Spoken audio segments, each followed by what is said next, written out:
moment de la mort, sommes-nous délivrés de nos faiblesses psychologiques et physiques? Eh bien la réponse est oui, et elle se déduit d'une simple logique. Ce moment-là où le Christ apparaît dans sa gloire, dans le troisième ciel, va être aussi le moment du choix qui va engager notre éternité.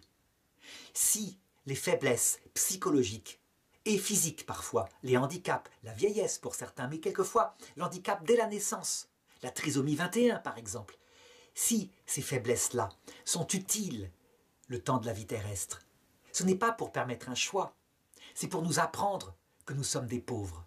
Le Christ permet ces faiblesses, et pour tous les hommes en bonne santé, des faiblesses d'ordre du péché de faiblesse, parce que sinon nous risquerions de tomber dans l'orgueil. L'homme qui se maîtrise parfaitement a parfois le défaut de se croire comme un Dieu, et donc, arrivé à l'heure de la mort, d'estimer qu'il est plus intelligent que le Christ. Donc un risque de damnation. Voilà pourquoi, tant que nous sommes sur terre, Dieu nous soumet à certaines faiblesses. Et il ne nous les enlève pas. Il dit à saint Paul qu'il lui avait supplié de les lui enlever. Cette écharpe dans sa chair, dit-il, cet ange de Satan qui le flagellait sans cesse. Ma grâce te suffit. C'est dans la faiblesse que Dieu se révèle.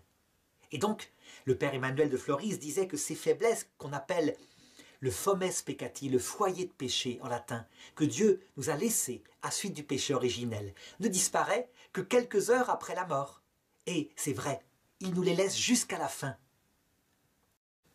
C'est humiliant pour ceux qui se confessent, qui ont une attitude de repentir devant Dieu, de constater que toute sa vie, et même à 85 ans, ce sont les mêmes péchés, les mêmes faiblesses, et quelquefois encore plus graves que ce que nous avions dans la jeunesse. Avec ça, normalement, on devrait sortir de cette vie humble.